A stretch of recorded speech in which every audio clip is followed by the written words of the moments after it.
wouldn't just blend in with a lot of the black that I think most people would do for a high school portfolio. And then I just have my name on it in English because that's where I was observing. So the first thing I have in here is my resume. I thought that was a good starting point just as a general, this is me, this is who I am, this is an idea of what I'm presenting.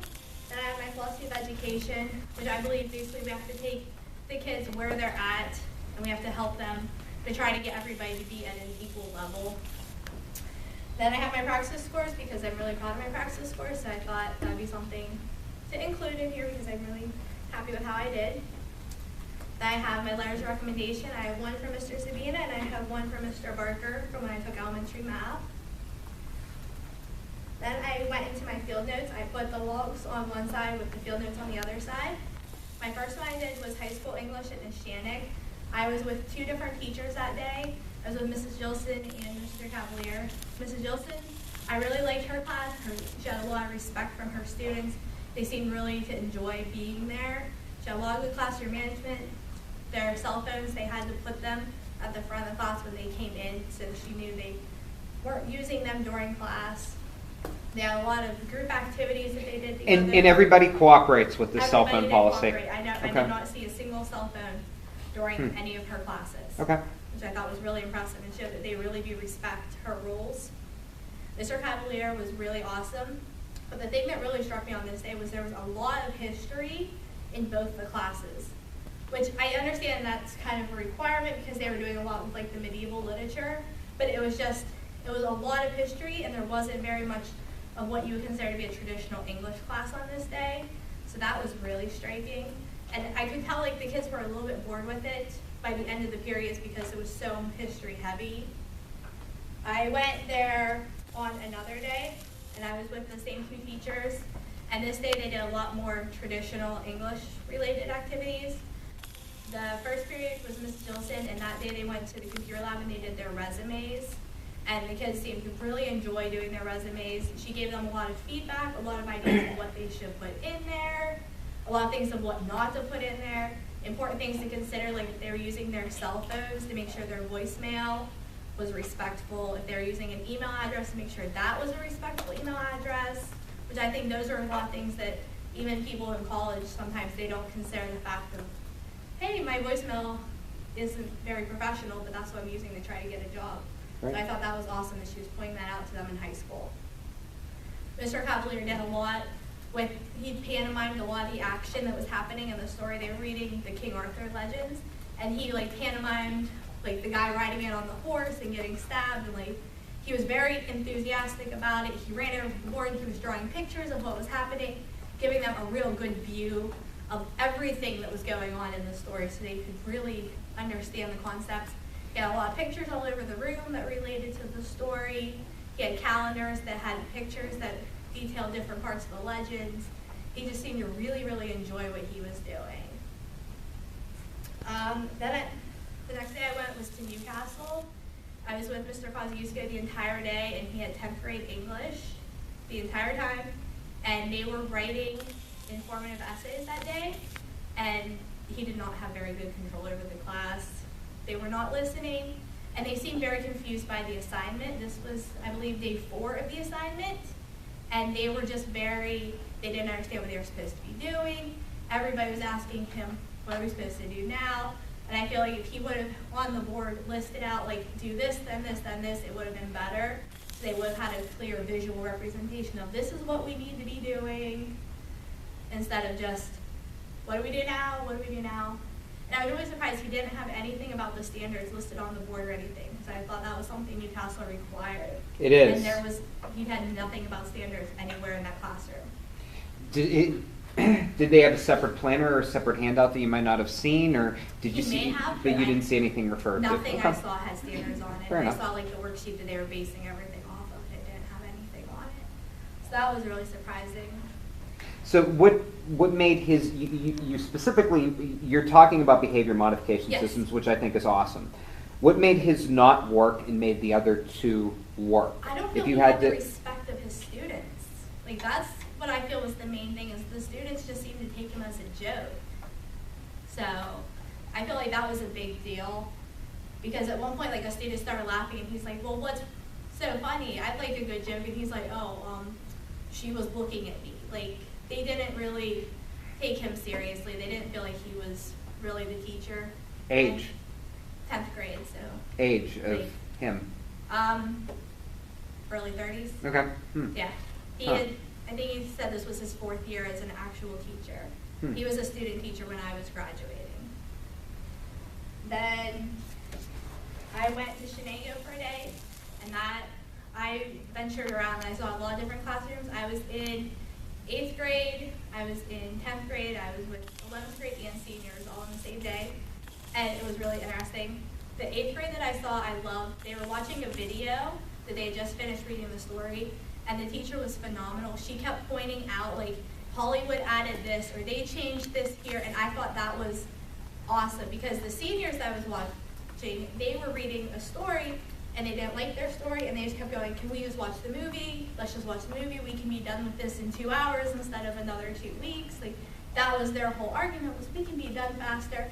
And I thought that the 8th grade teacher was doing a really good job showing them it's not the same material. There are a lot of differences that they portray, and that was huge to me. And this, I saw the AP English class, and this class was phenomenal. They astounded me. The kids, when they all came in, they circled their desk. They had a really good conversation. They really analyzed the book. They were reading The Kite Runner. So they were really getting in depth into the story. They were asking a lot of questions. In that Shenango? Yes. Yeah, okay. The teacher seemed to just really enjoy this class. Earlier in the day, she got frustrated because the students weren't really trying as hard. But with these students, she was enthusiastic. She was very energetic. She was just had a blast. And they were posing questions to her that she had to actually think about sometimes. And I thought that was really good that they were making her think as well. Do you think the teacher just loves to teach AP classes? I don't know. I think she just liked the students' engagement in the activity more. Fair enough. Because the other students just didn't seem to be very engaged with their stories Okay. that they were reading. All right. The final day I went to was Rochester. And in this, I was really excited because I got to do the theater class as well, which Cool. I thought that was really fun. But unfortunately, she wasn't actually teaching anything in the theater class. They were working on a project. But they had to do a commercial. They had to come up with a product in groups of 3 or 4, and then they had to create a commercial, and then they were going to go in within the next couple of days, and they were all going to be presenting their commercials to the class. And I thought that was really cool. And that was pretty much, but she told me before that she has issues with that class, that they have, it's mainly like 9th grade boys that are in her theater class. Is it an elective? Yes. So why would 9th grade boys be taking I'm it? not really sure. I'm assuming odd. it's just where it fits into their schedules. Fair enough. Okay. Because they don't take it seriously, and they just kind of play around the whole time. But it's only like a 9 weeks class. It's not the whole year. Okay. All right. Okay. It's Yeah. not a semester-based class. Yeah. Okay. All right. Okay. Makes sense. And then I did my interviews. My first interview was with Mrs. DeSantis up at Nishannick. She's the guidance counselor, and she gave me a lot of really good information.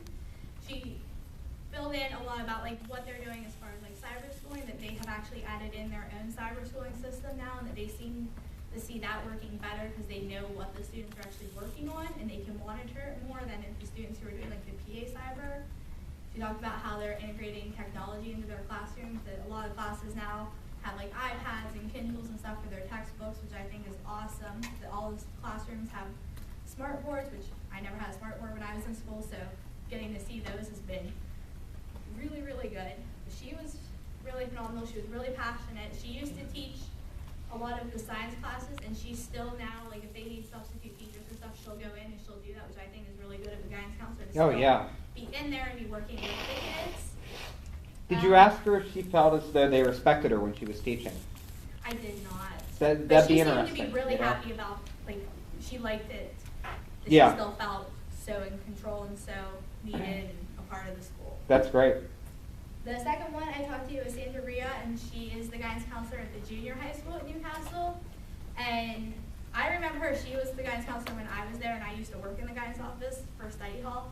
So I remember a lot from her, and she said that they aren't doing a lot right now with like the cyber schooling, because in 7th and 8th grade they're having some issues with the kids aren't really trying, they're not really committing, so they haven't really got a lot with that going right now.